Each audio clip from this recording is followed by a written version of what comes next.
Buenas noches y bienvenidos al Código Caracol. Hay gran expectativa sobre lo que pasará en la Corte Constitucional con el impuesto al patrimonio que se volvió permanente con la reforma tributaria que promovió y aprobó el gobierno en el 2022. Los abogados Guillermo Tálora y Humberto Sierra demandaron ese impuesto porque consideran que una persona que tenga un bien cuyo valor supere los 3.000 millones de pesos a lo largo de los años terminaría pagando impuestos equivalentes al precio del mismo, lo que violaría su derecho a la propiedad. Para fallar sobre esa demanda, la Corte tuvo que dejar en manos de una conjuez la decisión sobre la constitucionalidad del impuesto porque quedaron empatados a la hora de votar. 4 se inclinaron por tumbarlo y 4 por mantenerlo. El magistrado Vladimir Fernández no participó en la discusión por haber sido el secretario jurídico de Palacio cuando se tramitó la reforma. En el pasado, la Corte había aceptado la constitucionalidad de ese impuesto, pero siempre con carácter temporal, y el hecho de volverlo permanente los dividió. Este fin de semana, el constitucionalista Rodrigo Uprimi de la ONG de Justicia escribió una columna criticando a la Corte porque advierte que tumbar este impuesto y haber tumbado la norma que impedía descontar el pago de las regalías a las grandes corporaciones es una forma de favorecer a los que más capital tienen y por consiguiente impide tener un sistema tributario más redistributivo. Pues de hecho, el propio presidente Petro avaló ese comentario compartiendo la columna del jurista. Consultamos en la Corte y todas nuestras fuentes nos aseguran que el impuesto al patrimonio se va a salvar en ese alto tribunal. Resulta que quien va a resolver el caso es la conjuez Clara Cecilia Dueñas, una destacada jurista, ex magistrada de la Sala Laboral de la Corte Suprema de Justicia, reconocida por posiciones que podríamos llamar progresistas. En temas laborales se solía poner en favor de los trabajadores y los sindicatos. Dueñas integra la lista de conjueces postulada por uno de los 4 magistrados que están por salvar ese impuesto.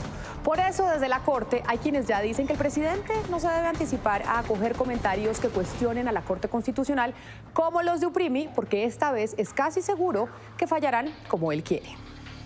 Y a pesar de que queda todavía 2 años del gobierno del presidente Gustavo Petro, la campaña presidencial ya empezó y quien la inició fue el propio mandatario al decirle a sus seguidores que había que pensar desde ya en cómo continuar su proyecto en el 2026. De hecho, este fin de semana él mismo puso un trino diciendo que le gritaban reelección.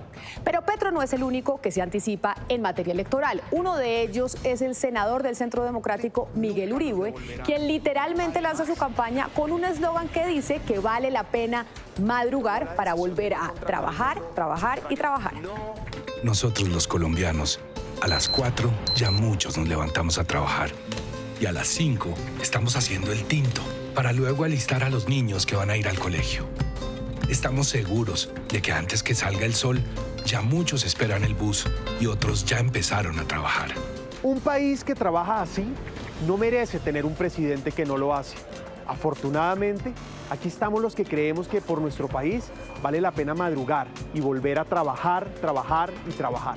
Uribe no es el único que está en campaña en su partido, pero sin duda sí es el primero con mensaje publicitario. También por los lados de la derecha, otro que madrugó a trabajar en elecciones es el expresidente Iván Duque. El exmandatario, quien está armando rancho aparte del Centro Democrático, compartió este mensaje en su cuenta de X, en donde dijo que su equipo de gobierno está trabajando unido para proteger y fortalecer la democracia y sus instituciones.